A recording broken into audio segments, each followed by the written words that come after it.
तीसरा important point है job market research, जो कि आपके लिए जानना बहुत ही ज़रूरी है। canada.ca की वेबसाइट पे जाएंगे और वहां जाकर जो आपका प्रोफेशन है वो प्रोफेशन वहां पर टाइप कीजिए। हेलो एंड अस्सलाम वालेकुम बाजीज एंड बाजीज, ਤੁਹਾਡਾ अपना मेज़बान अली जन्नत all the way from Canada. अगर आप कनाडा आने की प्लानिंग कर रहे हैं तो प्रिपरेशन के साथ आइएगा। बगैर तैयारी के आप अगर आएंगे तो आप उन लोगों में शामिल हो जाएंगे जो यहाँ आकर परेशान हो जाते हैं, डिप्रेस हो जाते हैं और गिला शिकवा करते हैं कि मैं कहाँ आ गया जॉब के हवाले से और बाकी मामलात। तो अगर आप अपने आप को उन लोगों की सफ़ में शुमार नहीं करना चाहते तो आपको प्रिपरेशन करना होगी, तैयारी के साथ आना होगा। तो ऐसे में आज की वीडियो इंपॉर्टेंट होने जा रही है आपके लिए।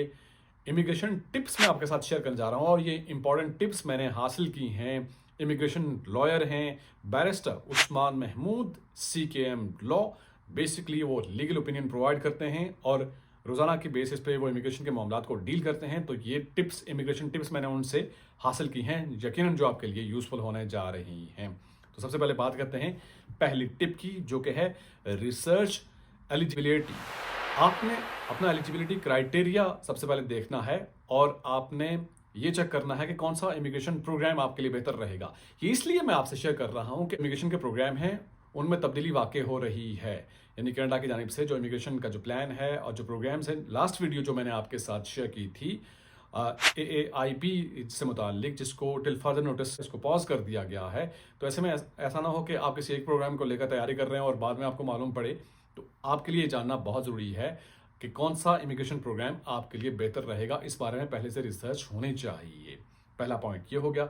दूसरा पॉइंट है फाइनेंशियल कैपिटल, आपका फाइनेंशियल एक्सपेंसेस। इसके बारे में आपने प्रिपरेशन करनी है, प्रिपरेशन के साथ आना है, क्योंकि prepare for the expenses and possible unemployment.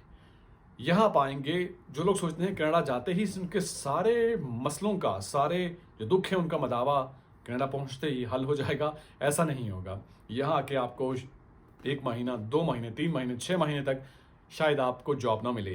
तो वो अनएम्प्लॉयमेंट का जो दौर होगा वो आपने गुजारना है। उसके लिए आपने मेंटली और फिजिकली जो है स्ट्रांग होना है और उसके लिए आपके पास फाइनेंशियल कैपिटल होना चाहिए, पैसे होने चाहिए, ताकि अपना रेंट अकोमोडेशन का जो खर्चा है, जो आपकी ग्रॉसरी जो बिल्स हैं, वो अदा हो सकें।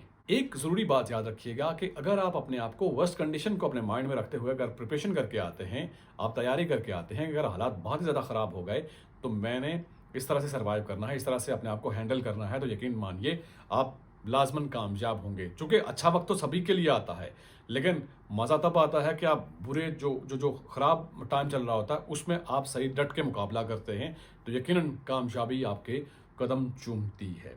दूसरा पॉइंट हो गया। इसके बाद तीसरा इंपॉर्टेंट पॉइंट है जॉब मार्केट रिसर्च, जो कि आपके लिए जानना बहुत ही ज़रूरी है। इस पर बात करूंगा, लेकिन इससे पहले लैंग्वेज प्रोफिशिएंसी के हवाले से मैं आपसे शेयर करना चाहता हूं कि अगर आपको इंग्लिश आती है, ज़रा इंग्लिश में आपको बोलचाल यहाँ पर करना पड़ेगी। इंग्लिश के अलावा अगर आप फ्रेंच सीकर आते हैं तो आपको एक एडवांटेज होता है, एक प्लस पॉइंट होता है जॉब हासिल करने में, क्योंकि इंग्लिश और फ्रेंच यहाँ पर क्रूशल हैं, इंपॉर्टेंट हैं और ख़ास करके PR के हवाले से, पॉइंट स्कोरिंग के हवाले से भी आपके लिए इन दोनों लैंग्वेजेस का होना ज़रूरी है। और स्टूडेंट्स के लिए आइल्स अगर आप नहीं कर सकते तो आइल्स के अलावा सेल्फ भी आप कर सकते हैं। तो इंग्लिश प्रोफिशिएंसी, इंग्लिश बोलचाल आपकी एटलीस्ट होनी चाहिए कि यहाँ आकर आप बात को समझ सकें। इसके बाद जो अगला इंपॉर्टेंट पॉइंट है जॉब मार्केट रिसर्च। रिसर्च करके आना जॉब से मुतालिक बहुत ज़रूरी है कि आप जिस जगह पर जा रहे हैं, जिस प्रोविंस में जा रहे हैं, वहाँ पर कौन सी जॉब्स इन डिमांड है।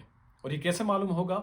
आप सिंपली canada.ca की वेबसाइट पे जाएंगे और वहाँ जाकर जो आपका प्रोफेशन है वो प्रोफेशन वहाँ पर टाइप कीजिए, सर्च कीजिए और आपको लिस्ट मिल जाएगी। उससे आपको आइडिया हो जाएगा कि इस प्रोविंस में कौन सी जॉब्स इजीली सिक्योर की जा सकती हैं। तो थोड़ा रिसर्च करके आना बहुत ज़रूरी है और जो स्किलफुल जॉब्स हैं उन पे आप काम करके आएंगे, स्किल नॉलेज होगा तो यकीनन आपके लिए आसानी होगी, आप एडजस्ट हो जाएंगे। उसके बाद लीगल असिस्टेंस की आपको ज़रूरत पड़ती है। खैर, आपका जो भी स्टेटस है उसको आप यहाँ पर चेंज करवाते हैं। तो ऐसे में एक स्मूथ आपका एप्लीकेशन का प्रोसेस हो, उसके लिए आपको प्रोफेशनल हेल्प चाहिए होती है और इसके लिए ज़रूरी है कि आप लीगल असिस्टेंस लें और ज़ाहिर लेना पड़ती है यहाँ पर, और कंसिडर करें कि प्रोफेशनल हेल्प ली जाए, स्मूथ एप्लीकेशन प्रोसेस को, आपका प्रोसेस जल्दी हो जाए और इजी और आसान हो जाए। तो ऐसे में आपको लीगल असिस्टेंस की भी यहाँ पर ज़रूरत होती है। उस बारे में भी अगर आप रिसर्च करके आते हैं तो आपको इससे काफ़ी फ़ायदा मिलेगा कोई परेशानी नहीं होगी। और ख़ास करके आखिरी जो पॉइंट है, इंपॉर्टेंट है, वेदर कंडीशन। वेदर कंडीशन के बारे में रिसर्च करके आना आपके लिए ज़रूरी इसलिए है कि आप जिस प्रोविंस का इंतखाब कर रहे हैं वहाँ पर क्लाइमेट कंडीशन क्या है ये आपके नॉलेज में होना चाहिए, क्योंकि पूरे कनाडा का और कनाडा के जो प्रोविंसेस हैं सभी का मौसम और टेम्परेचर एक जैसा नहीं होता।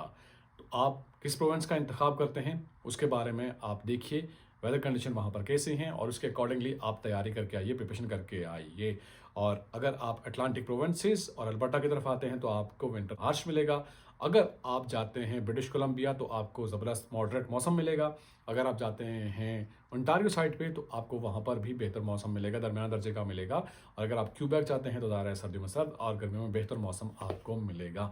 तो डिपेंड करता है कि आप किस जगह का, किस प्रोविंस का इंतखाब करते हैं। तो ये इमिग्रेशन टिप्स मैंने आज आपके साथ शेयर करनी थी और उम्मीद है कि इससे आपको हेल्प मिलेगी।